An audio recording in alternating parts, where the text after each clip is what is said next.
오늘 요엘서 말씀에 우리가 오늘 2장을 강의하게 되는데, 요엘서, 여호와는 하나님이시다, 그런 뜻이라 그랬죠. 여호와는 하나님이시다.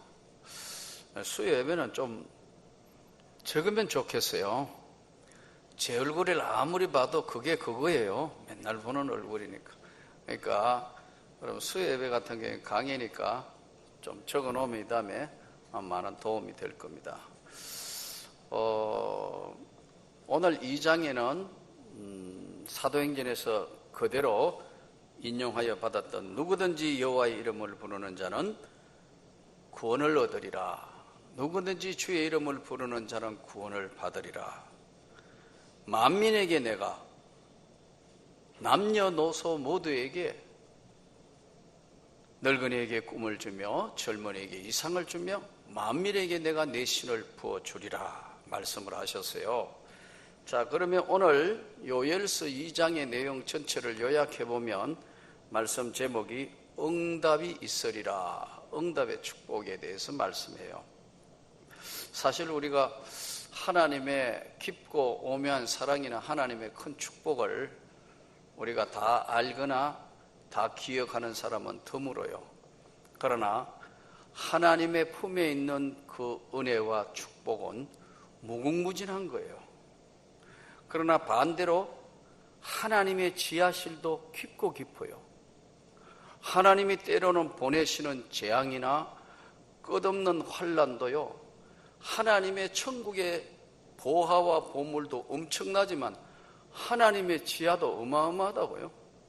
그래서 오늘 이 요엘서의 내용 중에 1절부터 11절까지는 메뚜기 재앙에 대해서 설명을 하고 있어요.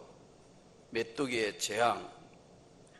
두 번째, 전체를 요약해서 내용을 분석해 보면 12절부터 27절까지는 이렇게 하면 응답의 축복이 있다, 어떻게 구체적으로 해야 하나님으로부터 멀어진 죄 많은 인생들이 이렇게 해야 응답의 축복이 있다, 그런 내용이 12절부터 27절의 내용이에요. 그리고 28절부터 오늘 32절 마지막까지는 하나님의 준비된 날, 하나님이 다 준비한 날이 있다는 거예요. 그 날에 우리가 준비된 자에게는 하나님이 축복하시고 능력을 베푸시고 응답을 하시고 은혜를 더하신다는 내용입니다.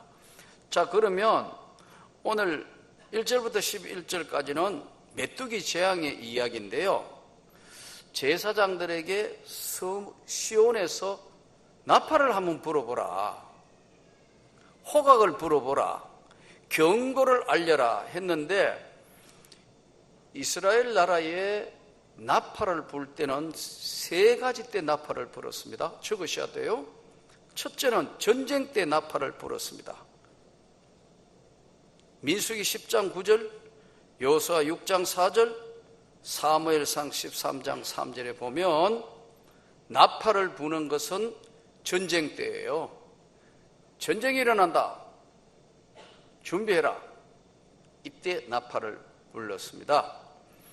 그 다음에 지금부터는 예배 시간이다, 하나님 앞에 예배를 드릴 때 나팔을 불었습니다. 레위기 25장 8절. 그리고 언제 또 나팔을 불었느냐 하면 전 국민이 축제할 때, 국가적인 축제할 때 나팔을 불었습니다. 오늘날로 이야기하면 이번에 중국 열병식했죠? 예. 반응이 이렇게 없어요? 여러분 TV 보셨잖아요. 중국에 축제할 때 56개 소수민족들이니까 축포를 쏘았어요. 이거하고 똑같은 거예요. 축제 때 하는 것이 이제 호각을 불고 나팔을 부는데, 전쟁 때, 그리고 지금 예배 시간이다, 뿌 준비, 이렇게 하는 거예요. 전쟁이 일렀을 때 나팔을 불고 축제할 때 나팔을 불었다. 그러면서 지금 전쟁이 일어난 것 같다. 왜? 메뚜기 떼가 지금 때로 몰려오니까요.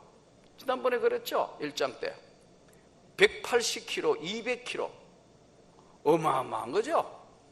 메뚜기가 때로 날라오는데 아주 쉽게 이야기하면 여기서 대전 정도 길이의 메뚜기 떼가 하늘의 해와 밤에는 오면 별, 달이 하나도 안 보이고 깜깜하게 마치 여름에 소나기 구름 오기 전에 깜깜한 하늘처럼 어둡고 깜깜한 날, 전혀 희망이 보이지 않는 상태, 이걸 뭐라고 표현했냐면 흑암의 근세가 덮고 있는 상태. 메뚜기 떼가 지금 이제 때로 재앙으로 들어오는 겁니다. 새벽빛이 산꼭대기에 덮임같이 모든 것이 끝난 것 같은 캄캄함이 앞을 가리고 있다. 이때 불과 불꽃이 사방을 태운다. 뒤에는 마치 불이 막 일어나니까 메뚜기를 몰고 오는 것처럼 올라오고 있다 이거예요. 우리나라는 이런 메뚜기는 없죠. 그런데 지난번에 러시아 남부지방에 왔던 메뚜기, 오죽했으면 여러분 남은 게 하나도 없다니까요. 하나도 없어요. 나무고 푸른 것은 생긴 건 다 깔아먹고, 흙과 시멘트 빼놓고는 나무라고 생긴 건 집도 다 깔아먹고, 어마어마한 거. 그래서 이 메뚜기 떼가 무서운 겁니다. 이때 그 메뚜기의 모습을 지금 의인화, 사람으로 해서 의인화해서 했는데, 말과 기병이 메뚜기가 습격하는 것처럼 이 메뚜기가 오면서 질병도 가져와요. 그리고 모든 것들을 다 갉아먹어 보니까 대흉년을 예고해요. 그리고 메뚜기가 와서 앞이 안 보이니까 사고도 나고요. 그리고 정신을 차릴 수 없어가지고요, 죽기도 하고. 이런 환란이 말과 기병들이 몰고 오는 것과 같은 무서운 재난이 찾아왔다. 그래서 안 되겠다 싶어서 성을 잠그니까, 성문을 잠그고 성을 잠그니까 날라오는 거니까 다 성을 타고 넘어오며, 우리가 아무리 도망가려고 해도 자기 길로 행하며 따라오고 도적같이 창문으로 막 다 들어온다 이거예요. 그러니까 한마디로 이야기하면 도망갈 데 없이 조직적인 재앙이 찾아온다, 이렇게 요약을 할 수 있습니다. 이때 하늘은 떨고 땅은 진동하였다, 이렇게 표현했어요. 하늘은 떨고 땅은 진동했다. 여호와께서 이스라엘 죄를 심판하실 때 여호와의 날이 심히 크고 두렵도다. 당할 자가 누구냐? 이런 재앙이 올 때 살아남거나 그릴 수 있는 사람이 누구냐? 이렇게 물음표를 했어요. 자, 이게 첫 번째 이제 메뚜기 재앙으로 인한 황폐. 두 번째, 그러면 이제 메뚜기 때는 1장에서도 나왔으니까요. 2장에는 이제 메뚜기 때는 이 정도로 하고, 그러면 어떻게 해야 되느냐? 당할 자가 누구냐 하고 12절, 다시 이제 문제를 푸는 열쇠인 12절을 보시기 바랍니다. 여호와의 말씀에 너희는 이제라도 금식하고, 지금이라도 금식하고 울며 애통하고 마음을 다하여 내게로 돌아오라 하셨나니, 너희는 옷을 찢지 말고 마음을 찢고 너희 하나님 여호와께 돌아올지어다. 그는 은혜로우시며 자비로우시며 노하기를 더디하시며 인애가 크시사 뜻을 돌이켜 재앙을 내리지 아니하시리라. 자, 그러면 하나님이 하시는 목적이 이런 재앙이 내리는 것은 지금이라도 돌아오라. 지금이라도 이제라도 금식하며 울며 애통하고 마음을 다하여 내게로 돌아오라.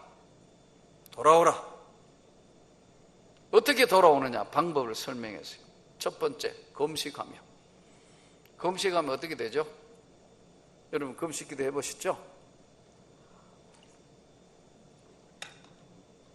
금식하면 어떻게 될까요?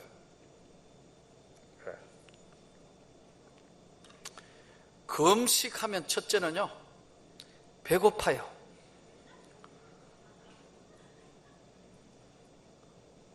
금식해보니까 진짜 배고프더라고. 두 번째, 아무 소망이 없어요. 아무것도 안 먹고 그냥 있어봐요. 소망이 없더라고요. 그 사람이 그때 깨달은 게, 사람이 살기 위해 먹기도 하지만 먹기 위해 사는 게 맞구나.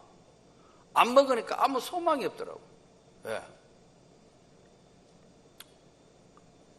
세 번째, 금식하면 어떻게 되죠? 힘이 없대요, 힘이. 근데 참 혈기 뽑아내는 데는 금식이 최고인 것 같아요. 힘이 하나도 없으니까 배가 덩어러 가가 붙으니까 말할 힘도 없고 빨리 걸을 수도 없고 천천히 걸었고. 그런데 냄새에는 굉장히 민감해져요. 이번 금식은 제가 어디 기도원이나 어디 산에 들어가서 금식한 것이 아니고 교회에서 예배 다 드리고 성경 공부하고 새벽 기도하고 할 거 다 하면서 집에 가도 냄새. 우리 교회 식당의 냄새가 그렇게 좋은 줄 예전에 미처 몰랐어요. 화요일 날 그 맛있는 냄새, 그리고 수요일 점심 때는 더 배고픈데 나는 냄새는 맡을 수가 없어. 배가 고파요. 꼬록꼬록. 내 의지하고 상관없이 뱃속에는 꼬록꼬록 빨리요라고, 먹을 거 빨리 들으라고. 그러니 이게 참 정말 그때 깨달은 게 힘이 없고, 냄새가 정말 냄새에 아주 예민해지더라고요. 여러분, 여기에 오늘 하나님이 금식하며 울며, 왜요? 자기 죄를 회개하고 내 죄를 회개하며 울며 애통하고 마음을 다하여 옷을 찢지 말고 마음을 찢고 돌아오라. 이게 무슨 말이죠? 형식적으로 하지 말라는 거예요. 기도, 형식적인 기도가 아니고 진심으로 정말 하나님 앞에 마음을 찢고 나오라. 여러분, 응답하실 때의 기도는요, 간절함이 답입니다. 이유가 없어요. 간절해져요. 돼도 말고 안 돼도 말고 아니고요, 반드시 되게 해주시라고 간절함이 답이에요. 또요, 어려울수록 간절히 기도하게 돼요. 동시에 이 간절함이 있으면요, 뭐가 오느냐 하면 변화가 와요. 내 마음에 변화가 온다고요. 내 마음에 정말 눈물의 회개가 나온다고요. 간절함이 답이고요. 어려울수록 간절히 기도하게 되고요.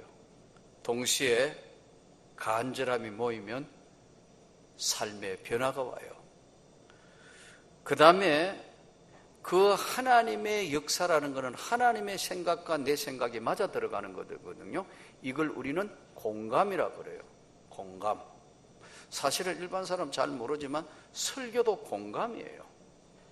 너무 신학적으로 어려운 설교해도 우리 성도들은, 내가 평신도 때 많은 설교를 목사님 설교 들어보셨지만 이거 공감하기가 쉽지 않아요. 신학적으로 아무리 설명을 해도 성도 여러분과 말씀 전하는 제가 하나님의 은혜의 공감대가 중요하단 말이에요. 그러니까 응답은 뭐냐면 하나님의 역사의 공감대예요. 믿습니까? 그 다음에 놀라운 것이요, 반드시 간절함에 있는 기도는요, 의심과 두려움이 막아요. 장애물이 나오고 나를 막는다고. 어떤 중요한 문제가 간절히 기도하는데 그게 돼야 되는데 될 것 같은데 한편으로는 두려움과 장애물이 나타나서 내 마음에 벽을 쌓아요. 한 겹, 두 겹, 세 겹씩 겹을 쌓아요. 그래서 예수님이 꼭 무슨 이 역사를 일으켜 놓으시고 난 데는 네가 이걸 믿느냐? 말씀 안 해도 다 아는데 꼭 믿느냐? 네 믿음이 너를 구원했다. 너의 믿음대로 될 것이다. 그 말씀은 믿음이 힘이라는 말씀이에요. 믿음이 파워, 힘인 거예요. 능력이라는 것은 한순간에 믿음이라는 것을 통해서 역사하는 거예요. 그래서 오늘 옷을 찢지 말고 정말 너는 금식하면서 간절함이 있으면 네 마음을 찢어서 너의 하나님 앞에 돌아오라. 할렐루야. 그렇게 하면 구체적으로 하나님이 어떻게 응답하실 것인가시 13절입니다. 여호와는 은혜로우시며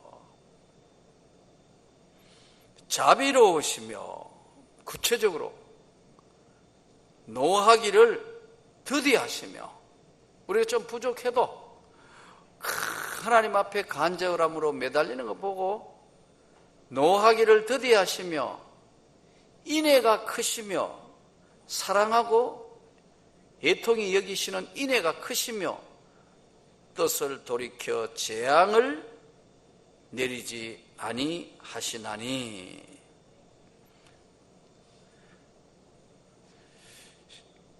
혹시 마음과 뜻을 돌이키시고 그 뒤에 복을 내리사, 그 뒤에 하나님이 복을 내리시는데 조건절이 15절이에요. 나팔을 불어 거룩한 금식일을 정하고. 나팔은 뭐해야 돼 그랬죠? 전쟁, 예배. 이제 진짜 예배 드려보라 이거요. 무슨 말인지 이해가 돼요? 이제까지 너가 형식적으로 했지 않냐? 이게 진짜 이제 마음을 찢었으면 하나님 앞에 제대로 된 예배 드려보라는 거예요. 아멘. 이 정신이 번쩍 드는 이야기예요. 이제까지 했다는 거예요. 그게 이제까지 다 형식으로 했다는 거예요, 하나님은. 그러니까 진짜 이제 너희가 나팔을 불어 금식일을 정하고. 여러분, 금식 기도하면 예배 드려봐요. 절박해요. 간절해요. 그 기도는 눈물의 기도예요. 그 기도는 주님 앞에 사람에게 보이려고 한 기도가 아니고, 금식하면 정말 주님 앞에 금식한 기도는요 간절해요. 그러니까 이제 만일 정말 그렇게 되면 나팔을 불어라. 하나님 앞에 제대로 된 예배 드린다고 나팔을 불어 거룩한 금식일을 정하고 성회를 소집하라. 기도하라요. 기도회 하라. 이거 우리로 이야기 아주 쉽게 하면 기도회 하라. 전체 모이가 모두가 다 기도회로 다 모이라 이거예요. 예외가 없다 이거예요. 아멘. 그러시면서 백성을 모아 그 모임을 거룩히 하고 장로들을 모으며 어린이와 젖 먹는 자들을 모으며 신랑을 그 방에서 나오게 하며 신부도 그 신방에서 나오게 하고. 그러니까 어떤 중요한 것도 다 그만두고 다 나오라 이거예요. 신랑도 나오고 신부도 나오고 장로님도 나오고 어린아이도 나오고 젖먹이도 나오고 다 나오라 이거예요. 열애가 없다 이거예요. 이거는 이 소집된 데는. 아멘. 그렇게 해서 하고 여호와를 섬기는 제사장들은 낭실과 제단 사이에 울며 이르기를 여호와여 주의 백성을 불쌍히 여기소서. 주의 기업을 욕되게 하여 나라들로 가난하지 못하게 하옵소서. 어찌하여 이방인들로 그들의 하나님 어디 있다 말하게 하겠나이까 할지어다. 하나님 절대로 이방인들이 함부로 못하게 해 주옵소서. 제사장 너희는 가서 낭실에 제단에 엎드리라는 거예요. 여러분, 애기 엄마와 그냥 지나가는 사람들, 여자분하고는 다릅니다. 실제로 어느 동물원에서는 있었던 사건이라고 그래요. 어느 날 아기하고 엄마하고 이제 동물원에 갔는데 동물원에 문이 열려 있어요. 몰랐는데 어린애가 이렇게 하다가 문이 열린지 모르고 밀다가 그 문 안으로, 근데 그게 사자울인데 어떻게 이걸 안 잠겨져가지고 아이가 쑥 들어가 보세요. 그러니까 구경하던 사람들은 사자가 애가 들어오니까 깃털을 콱 세우니까 다 놀래가 도망가 버려. 근데 애기 엄마는 도망 안 가요. 사자가 지금 응? 노래 보고 있는데도 눈에 사자는 안 보이고 애기만 눈에 보이는 거예요. 이 애기를 어떻게 끌어내야 되겠다, 이것만 보이는 거예요. 여러분, 간절한 게 이런 거예요. 그러니까 성경은 이렇게 말씀하죠. 젖 먹는 아이들을 내가, 엄마가 젖 먹는 아이를 버릴지 몰라도 하나님이 나는 너희를 버리지 아니하신다. 그 정도로 지금 이렇게 회개하면 반드시 응답이 있다는 거예요. 믿습니까? 그래서 오늘 요에서는 간절히 정말 너희가 하나님 앞에 기도를 하라는 거예요. 그런데 우리는 대부분 보면 이 하나님의 응답이 자기 백성에게 응답할 때 구체적으로 응답한다는 것을 우리가 잘 이해를 못해요. 하나님은 우리에게 응답을 주실 때 대충 주시는 게 아니에요. 구체적으로 주셔요. 메뚜기 재앙이 왔는데 문헌을 오늘 찾아보니까 원어상 분류한 메뚜기 종류가요, 우리말에는 그냥 메뚜기라고 표현했는 것이 4가지 종류만 표현했어요. 적으셔야 돼요. 팥종이, 2번째 메뚜기, 우리 이거 전부 두리뭉실하게 메뚜기로 해놨어요. 3번째 넛, 4번째 황충. 이것을 우리말 분류에서는 메뚜기라는 종류를 팥종이, 메뚜기, 넛, 황충으로 번역을 했어요. 그런데 원어에서의 지금 성경의 원어에서, 그래서 제가 가끔 그런 이야기 해요. 사실은 구약 성경을 원어로 해석하려면 히브리어를 해야 되고, 또 이건 안 된다면 차라리 영어 NIV나 RSV 성경을 갖다 놓고 이렇게 대조해 가면 오히려 훨씬 낫다는 이야기를 가끔 하는데, 메뚜기 설명이 안 돼. 원어는 까짬 적어야 돼요. 메뚜기라는 이름이 원어에는 9가지 나온다고. 까짬, 아모스 4장 9절에 나온 까짬. 2번째 아르빼, 이것이 지금 표현하는 메뚜기예요. 3번째 엘레크, 넛으로 표현할 때는 종류가 사실은 메뚜기 종류라도 다 달라요. 넛. 그리고 4번째 하실이라는 메뚜기는 모든 걸 삼켜버리는 메뚜기를 하실이라고 그래요. 5번째 쌀르암. 우리 쌀, 제가 경상도 사람이라고 해서 쌀 발음이 잘 안 되는 쌀, 예? 우리 쌀르암. 레위기 11장 22절에 나오는 쌀르암은 배짱이를 메뚜기로 표현했어요. 쌀르암. 6번째 하르꼴, 레위기 11장 22절에 나오는 하르꼴. 이것은 귀뚜라미를 이야기해요. 귀뚜라미. 7번째 하갈. 이때는 하갈 할 때는 색깔이 다른 메뚜기를 하갈이라고 그랬어요. 8번째 곱은 큰 메뚜기. 우리 어릴 때 여러분 혹시 경상도 쪽에는 이걸 홍골레라 그랬는데 기억나세요? 예. 이 메뚜기인데 종류가 다른, 이렇게 뒷다리 잡으면 덜렁 하나 홍걸레라고 그랬어요. 이걸 홍걸레를 우리는 큰 메뚜기라 이렇게 표현했더라고요. 9번째 첼르칼. 신명기 28장 42절에 나오는 작은 메뚜기. 이것을 옛날에 홍걸레보다 아주 작은 걸 우리는 뭐라 했냐면 경상도 쪽에는 이걸 떼떼라고 그랬어요. 떼떼. 홍걸레, 떼떼. 아주 작은 거. 그런데 이거는 굉장히 휙 하고 빨리 날아다니는 메뚜기예요. 그러나 대부분 아르빼라는 단어를 사용해. 이거는 뭐냐면 우리 어릴 때 메뚜기 잡은 거 있죠? 근데 이번에 러시아 남부에 나온 큰 박쥐만한, 주먹만한 메뚜기, 이런 메뚜기도 있다 이거예요. 그래서 큰 메뚜기가 곱이라는 표현을 써요. 그러니까 우리가 여기 성경에 나오는 메뚜기 종류가 여러 가지라 이거예요. 근데 우리는 그냥 한글로 표현할 때는 좀 작으면 뭐 다르게 팥종이, 메뚜기, 넛, 황충 이 정도로 표현했다는 거예요. 근데 각각 다 달라요. 자, 그러면 하나님의 응답을 어떻게 하시느냐 하면은 하나님은 자기 땅과 백성을 긍휼히 여기시리라. 18절. 그때 여호와께서 자기 땅을 극진히 사랑하시어 그의 백성을 불쌍히 여길 것이다. 자, 그러면 하나님의 응답을 쭉 말씀하시는데 불쌍히 여기시는 응답을 하신다. 아이고 안 되겠다, 내가 돌봐야지. 하나님이 불쌍히 여기신다.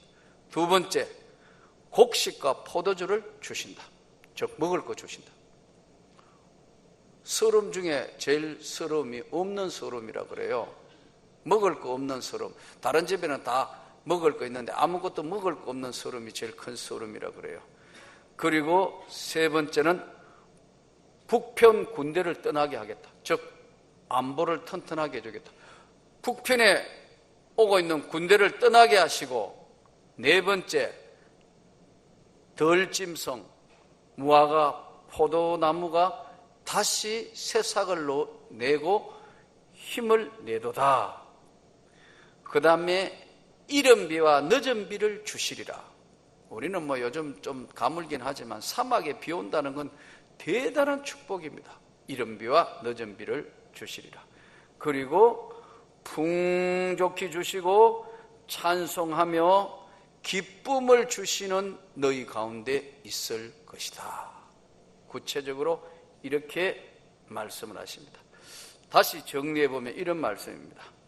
하나님은 할 수 있는 은혜와 축복을 영적인 것, 그리고 경제적인 것, 삶에 있어서 모든 환경적인 것을 삼박자를 다 갖추어 너희에게 응답하고 축복해 주실 것이라. 자, 이제 마지막 여호와의 준비된 날에는 어떻게 되느냐, 하나님의 때는 어떻게 되느냐. 그 이후에 자 28절 이제 한번 보시기 바랍니다. 그 후에 내가 내 영을 만민에게 부어주리니 너희 자녀들이 장래를 말할 것이며 너희 늙은이는 꿈을 꾸며 너희 젊은이는 이상을 볼 것이며. 하나님의 준비된 날, 하나님께서 정하신 날에 만민에게 남녀노소 가리지 않고 남종과 여종, 노예든 누구든 상관없이 사회 계급에 차별 없이 하나님이 성령을 부어 주실 것이다. 구약 성경 요엘서에 성령을 부어 주실 것을 약속하셨어요. 사실은 이 성령의 역사는 경험하지 못한 사람에게는 참 이해되기 힘든 부분이고, 또 정말 그렇겠느냐 하고 생각을 다시 해보게 하는 것이 성령의 역사인데, 우리가 성령의 역사가 얼마나 소중하냐 하면 본인이 직접 경험한다는 건 그렇게 소중합니다. 우리가 여행을 갔다 오면, 여행 갔다 온 사람 이야기를 들어보면 참 좋았겠다, 참 좋았어, 그러네, 이렇게 생각하지만 여행이란 뭐예요? 본인이 직접 가고 느껴야 되는 게 여행 아니에요. 우리가 못 갔는데 이야기를 듣고, 이야기보다 조금 낫는 건 뭐죠? 사진 찍은 거 보고 이 정도지. 그러나 내가 직접 그 땅을 밟아보고 거기에 가서 음식을 먹어보고 거기에 가서 내가 다녀본 거하고 사진으로 본 거하고 이야기 들은 거하고는 같을 수가 없죠. 그래서 오늘 하나님께서 내가 만민에게 내 신을 부어 주실 것이라고 약속을 하셨어요. 이것이 예수님이 십자가에 돌아가시고 난 뒤에 사도행전 2장에 사도들의 이야기 때 이게 요엘서가 연결이 되는 겁니다. 그런데 요엘 선지자 이후에 선지자가 쭉 오고 마지막 말라기 선지자가 이 땅에 오고 난 뒤에 400년 동안 아무 일도 없습니다. 이것을 우리는 암흑기라고 그래요. 그 400년 암흑기를 거치고 난 뒤에 예수가 이 땅에 오시는 겁니다. 그리고 십자가에 돌아가시고 부활하신 예수께서 보내신 보혜사 성령이 너희에게 임하면 너희가 권능을 받고 유대와 사마리아와 땅끝까지 내 복음의 증인이 될 것이다. 여러분, 오늘 이 시대는 하나님의 은혜를 입은 성령을 경험하고 성령의 은혜에 역동적인 삶의 공감대와 역동적인 삶의 은혜에 우리가 같은 호흡을 하지 못하면 오늘 이 시대는 어떠냐 하면요, 신앙생활이 여러 차례 말씀드렸지만 예전의 신앙생활하고는 많이 다릅니다. 예전에는요, 신앙생활은 아주 단순했어요. 집이 아무리 교회하고 멀어도 2km 내에 다 살았어요. 우리 어릴 때 어떤 거 있었죠? 종치잖아요. 초종, 재종, 30분 전에 땡 일제가 와가 전쟁한다고 종 다 빼앗아가지고 저 전쟁터 가져간다고, 대동아 전쟁터 다 종 공출했어요. 그러고 해방이 됐어요. 그 다음에는 뭐 했죠? 차인벨 기억나세요? 이제 차인벨을 이제 막 했다고요. 지금 명문교회 차인벨 하나요? 못해요. 조금만 소리 나면요 시끄럽다고 쫓아와요. 예전에는 하나님의 교회에 겁나가 아무도 그런 소리 하지도 못했는데요, 또 그때는요 들을 것도 없으니까 교회에 그 차인벨 소리 들으면 시계도 없으니까 초종이가 재종이가 지금 밥 먹을 때 됐냐 몇 시냐 그랬다고요. 아무것도 없는 시대니까 겨우 시골에는 트랜지스터 라디오 하나, 그것도 동장님 집밖에 없어요. 전설 따라 삼천리, 그거 들으려고 동네 그 동장님 집에 가고 그랬다고요. 제 말이 거짓말일까요? 사실 그랬어요. 전화기 아무 데도 없어요. 마을에 한두 대 있어가지고 스피커에 누구네 띠기 전화 왔어요 이랬다고요. 사실이에요. 그런 시대에는 전부 2km 안에 뭐 1, 2km 안에 걸어가면서 가고 찬송 부르는데 지금 시대는 어떠냐? 예.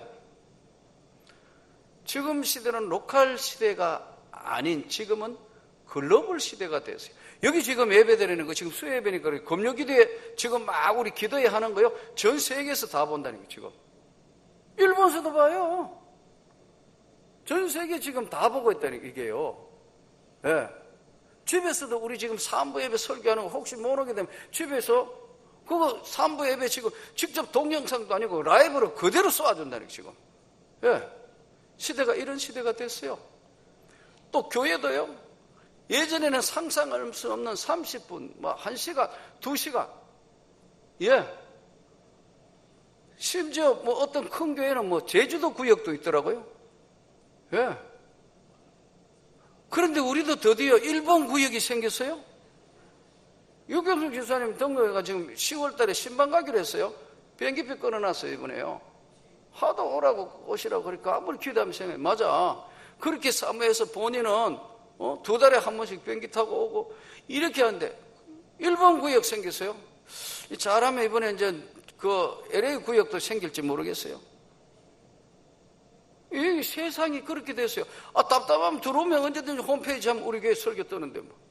누리기만 하면 전 세계 지금 목사님 동영상 다 보고 있는데요. 제가 아는 분이 어떤 분이 그러더라고요.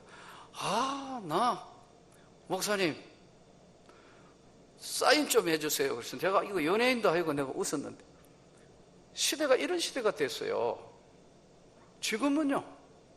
그러니까 지금은 우리 교인 분포로만 하더라도 이 동네 안에 있는 교인들 이 시대는 지냈어요. 우리마다 지금 얼마나 멀리서 오시는 분 많아요. 주일날 어정부서도 오시고, 예, 남양주에서도 오시고, 저 김포 장기 있는 데서도 오시고, 2시간, 3시간. 이게 지금은 거리를 뛰어넘는 시대가 됐던 거예요. 중요한 것은 성령의 충만함을 입어야 되는 거예요, 이게요. 오늘 이 시대가, 왜냐하면 이 시대가 마지막 시대 때문에 그렇다는 거예요.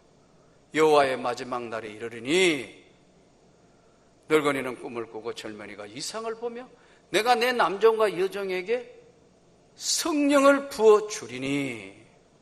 오늘 주님의 말씀을 기억하면서 이 섬세하고 세심한 하나님의 응답의 축복이 늘 함께 하시기를 원합니다. 동시에 이제 우리가 하나님 앞에 끝까지 하나님의 뜻을 잘 깨달아서 하나님이 기뻐하시는 그런 믿음과 은혜를 잘 간직하는 우리들이 되면 좋겠습니다.